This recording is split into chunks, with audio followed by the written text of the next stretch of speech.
Good morning everyone, this Iftikhar Hussain Ansari और आज आज वाले वीडियो में हम डिस्कस करने जा रहे हैं beta oxidation of fatty acid. So start करते हैं। अगर हम फैट की बात करें तो फिर फैट जो है एक इम्पोर्टेंट सोर्स है एनर्जी का ह्यूमन के बॉडी में या किसी भी लिविंग ऑर्गेनिज्म के बॉडी में जो फैट्स होती है वो इम्पोर्टेंट सोर्स होती है एनर्जी प्रोवाइड करने का। अगर हम देखेंगे कैलकुलेशन वाइज तो फिर 1 ग्राम ऑफ फैट जो है आपके पास 9 कैलोरीज जो है एनर्जी प्रोवाइड करती है। और इनमें मेनली होता है हमारे पास ट्राइसाइल ग्लाइसरॉल होता है जिसको ट्राइग्लाइसराइड भी बोलते हैं। और जो कि ये एडिपोज सेल में प्रेजेंट होती है, ये एनर्जी प्रोवाइड करने में मदद करती है, ठीक। अगर हम देखेंगे फैट्स जो है जो स्टोर्ड फॉर्म में होती है तो फिर कॉन्स्टिट्यूट 84% ऑफ स्टोर्ड एनर्जी, यानी कि फैट जो होती है जो कि हमारे पास स्टोर्ड फॉर्म में होती है तो फिर ये जो है स्टोर्ड एनर्जी का 84% जो है कॉन्स्टिट्यूट करता है हमारा फैट्स।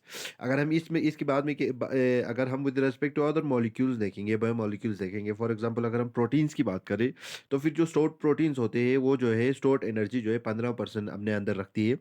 लाइकवाइज अगर हम कार्बोहाइड्रेट्स की बात करें जिसमें हमारे पास ग्लूकोज आ जाती है या इसका स्टोर्ड फॉर्म जिसको ग्लाइकोजन बोलती है, तो फिर ये जो है 1% से कुछ ज़्यादा ही होता है, ठीक।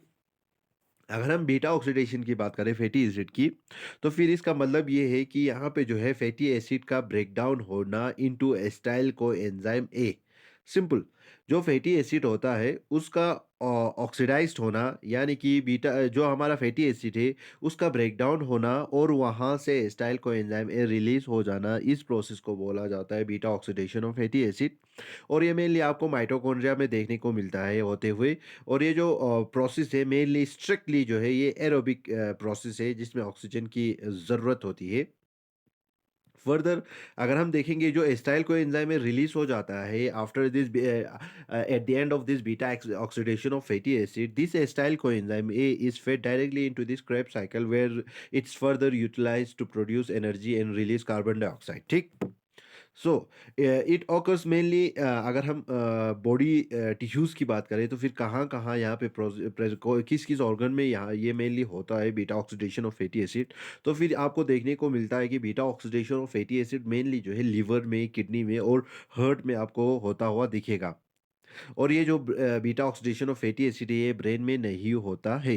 अगर हम स्टेप्स की बात करें फैटी एसिड ऑक्सीडेशन में, या तो फिर इसमें बहुत सारे स्टेप्स होते हैं। फॉर एग्जांपल बहुत सारे टाइप्स होते हैं, ये टाइप्स है, स्टेप्स नहीं है, सॉरी। बहुत सारे टाइप्स होते हैं बीटा ऑक्सीडेशन के। इसमें सॉरी फैटी एसिड ऑक्सीडेशन में, इसमें beta oxidation of fatty acid भी होता है, alpha oxidation of fatty acid भी होता है, omega oxidation of fatty acid भी होता है। लेकिन हमें डिस्कस करना है beta oxidation of fatty acid. और ये जो beta oxidation of fatty acid जो है ये मेनली जो है 3 मेन स्टेज इसमें होती है।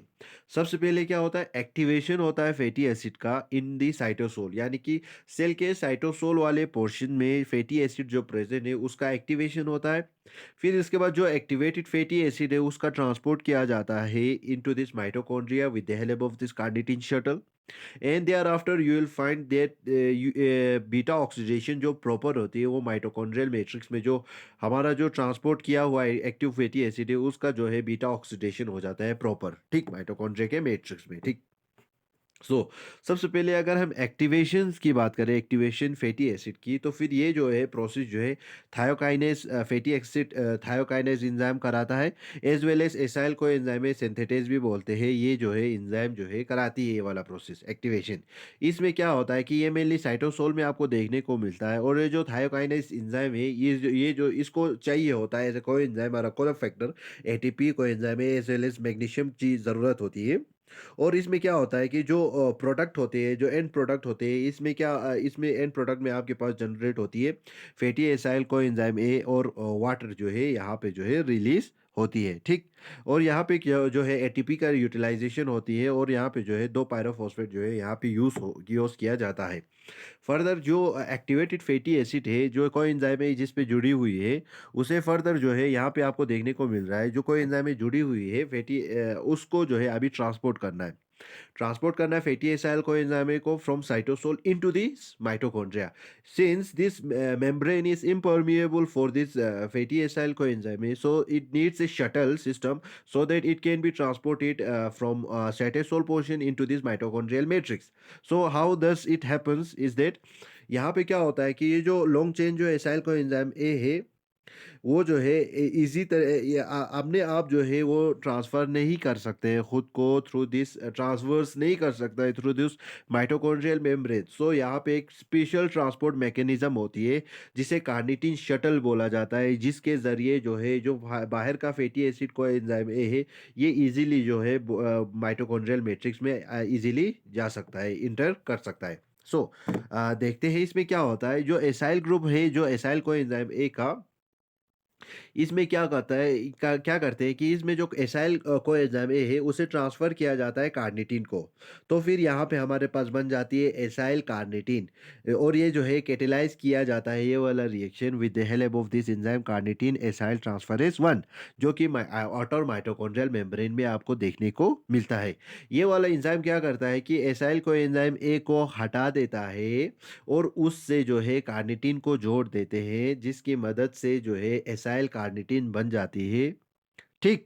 फर्दर क्या होता है कि जो एसाइल कार्निटिन है इसे shuttled across the inner mitochondrial membrane, यानी कि जब इस पर कार्निटिन जुड़ गया है एसाइल पे, एसाइल ग्रुप पे, एसाइल को एंजाइम पे जब कार्निटिन जुड़ गया है, तो फिर ये जो है इजीली ट्रांसफर कर सकता है, शटल कर सकता है अक्रॉस दिस माइटोकॉन्ड्रियल मेम्ब्रेन, और इससे इस मॉलिक्यूल को ट्रांसलोकेज कर देता है। ठीक।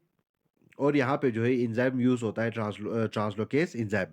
फर्दर ये जो एसाइल ग्रुप है उसे ट्रांसफ़र किया जाता है बैक टू कोएंजाइम ए, यानी कि जो कार्निटिन के साथ जुड़ी हुई है एसाइल ग्रुप जो आउटर मेम्ब्रेन में कार्निटिन के साथ जोड़ दिया गया था, वो जब इनर माइटोकॉन्ड्रियल मेम्ब्रेन में पहुँच जाती है तो फिर यहाँ पे एसाइल ग्रुप से कार्निटिन फिर से हट जाती है और कोएंजाइम ए पे ट्रांसफ़र किया जाता है, और ये जो है एंजाइम कराती है carnitine acyl transferase 2। Carnitine acyl transferase 1 जो है कोएंजाइम ए को हटा रही थी, कार्निटिन एसाइल कोएंजाइम ट्रांसफरेज 2 जो है कोएंजाइम ए को जो है एसाइल ग्रुप के साथ जोड़ देती है। फाइनली जो कार्निटिन जो अलग से बची हुई है वो फर्दर रिटर्न हो जाती है इनटू दिस साइटोसोलिक पोर्शन, ताकि जो है नेक्स्ट स्टेज में जो है ये फिर से और एक एसाइल ग्रुप को ट्रांसलोकेज कर सके through this mitochondrial membrane. This is carnitine shuttle. ठीक। सो फर्दर अगर हम देखेंगे प्रॉपर बीटा ऑक्सीडेशन, अगर हम माइटोकॉन्ड्रियल मैट्रिक्स की बात करें तो फिर ये मेनली जो है 4 स्टेप्स में आपको देखने को मिलता है। स्टेप 1 में ऑक्सीडेशन होता है by FAD linked dehydrogenase enzyme के द्वारा। फिर सेकंड में हाइड्रेशन होता है with the help of enzyme hydratase. और थर्ड में आपके पास ऑक्सीडेशन होता है by NAD link dehydrogenase enzyme. और फोर्थ में लास्ट में आपके पास हाइड्रोलाइटिक क्लीवेज होता है with the help of enzyme thiolysis. ठीक। अगर हम फर्स्ट वाले इस रिएक्शंस की बात करें तो फर्स्ट वाले रिएक्शन की बात करें तो फिर इसमें जो है ऑक्सीडेशन होता है एसाइल कोएंजाइम ए का by acyl coenzyme A dehydrogenase enzyme. ये जो एंजाइम जो है ऑक्सीडेशन कराता है एसाइल कोएंजाइम ए का, ताकि यहाँ पे आपके पास जनरेट हो सके alpha beta unsaturated acyl coenzyme A. जो alpha beta unsaturated coenzyme A जो है एसाइल कोएंजाइम ए या इनोइल कोएंजाइम ए भी बोला जाता है, ये जो है जनरेट हो जाती है एट द एंड जब इसका जो है ऑक्सीडेशन हो जाती है। ठीक। एफएडी जो है यहाँ पे जो है एज ए हाइड्रोजन एक्सेप्टर काम करती है, और यहाँ पे जो एफएडी जो है रिड्यूस होके आपके पास एफएडीएच2 जो है यहाँ पे जनरेट कराती है। ठीक। फिर के बाद नेक्स्ट स्टेप में क्या होता है कि नेक्स्ट रिएक्शन जो है इसमें जो है हाइड्रेशन हो जाती है, एडिशन ऑफ वाटर मॉलिक्यूल हो जाती है to beta hydroxyl coenzyme A, और यहाँ पे आपके पास जनरेट कराती है beta hydroxy acyl coenzyme A. और यहाँ पे जो है एनोइल कोएंजाइम ए से हाइड्रोक्सी को एसाइल कोएंजाइम ए आपके पास जनरेट कराती है, और इस वाले स्टेप में जो है एक वाटर मॉलिक्यूल का यूटिलाइजेशन हो जाती है। और थर्ड वाले रिएक्शन में क्या होता है कि ये फर्दर एक ऑक्सीडेशन प्रोसेस है, ऑक्सीडेशन होता है बीटा हाइड्रोक्साइल कोएंजाइम ए का, और इसमें आपके पास एंड प्रोडक्ट में बनती है beta keto acyl coenzyme A, और ये जो है एनएडी डिपेंडेंट जो है रिएक्शन है, यानी कि इसमें भी एनएडी की रिक्वायरमेंट होती है, और जो एंजाइम ये रिएक्शन कराती है उससे बोला जाता है beta hydroxy acyl coenzyme A dehydrogenase, और इसमें आपके पास एंड प्रोडक्ट में बनती है beta keto acyl coenzyme A. Fourth reaction में क्या होता है कि इसमें क्लीवेज होता है, ब्रेकडाउन होता है जो दो कार्बन फ्रेगमेंट से by splitting the bond between alpha and beta carbon. जो अल्फा कार्बन है और बीटा कार्बन है इसके बीच में जो बॉन्ड है उसे तोड़ दिया जाता है, और यहाँ पे जो है क्लीवेज हो जाती है। और ये जो एंजाइम करा रही है इसे बोला जाता है एसाइल को एंजाइम एस्टाइल ट्रांसफरेज, यानी कि इसको थायोलेज भी बोला जाता है, जो कि ये क्लीवेज कराती है और आपके एंड प्रोडक्ट में आपके पास जनरेट करती है एस्टाइल को enzyme A as well as आपके पास एसाइल कोएंजाइम है। यानी कि इस वाले स्टेप में आपके पास जनरेट हो रही है एक एसिटाइल कोएंजाइम है और यहाँ पे रिमेनिंग स्ट्रक्चर जो है एसाइल कोएंजाइम है आपके पास रह रही है, ठीक? और यहाँ पे the release of acetyl coenzyme leaves an acyl coenzyme molecule shortened by 2 carbons. यानी कि जब एसिटाइल कोएंजाइम रिलीज किया जाता है, क्लीव किया जाता है, तो फिर वहाँ पे जो है आपके पास सिर्फ एक एसाइल कोएंजाइम मॉलिक्यूल रहती है जो कि 2 कार्बन शॉर्ट होती है। और ये जो एसाइल कोएंजाइम मॉलिक्यूल है ये फर्दर एज ए सबस्ट्रेट काम करते हैं for next round of oxidation. यानी कि फिर से और एक बार बीटा ऑक्सीडेशन किसी फैटी एसिड का होना है तो फिर इसके लिए जो एसाइल कोएंजाइम जो है एज ए सबस्ट्रेट काम करती है। और ये जो है रिएक्शन जो है स्टार्ट होता है with acyl coenzyme dehydrogenase enzyme के साथ। और इसी तरीके से रिपीटिशन जो है ये इस वाले स्टेप्स ये जो बीटा ऑक्सीडेशन का कंटिन्यू रहते हैं अनटिल एंड अनलेस क्या होता है कि जो सारे कार्बन है और जो फैटी एसिड के ऐसा फैटी एसिड को एंजाइम के वो सब एस्टाइल को एंजाइम में कन्वर्ट ना होए हो। यानी कि जो सारे फैटी एसिड जो लंबा चेन है उसमें से सारे कार्बन जब तक के एस्टाइल को एंजाइम में कन्वर्ट ना हो ये वाले जो स्टेप्स है बीटा ऑक्सीडेशन जो है कंटिन्यूअसली चलते रहते हैं। और लास्ट राउंड में जो है एक 4 कार्बोनाइल एसाइल कोएंजाइम जिसको ब्यूटाइल कोएंजाइम में बोला जाता है, उसे क्लीव किया जाता है 2 एस्टाइल कोएंजाइम में। लास्ट में आपके पास 2 एस्टाइल कोएंजाइम ये जनरेट होती है। This is all for beta oxidation of fatty acid as well as I have also described in this video about carnitine shuttle, the carnitine shuttle। ठीक है? Thank you, thanks lot.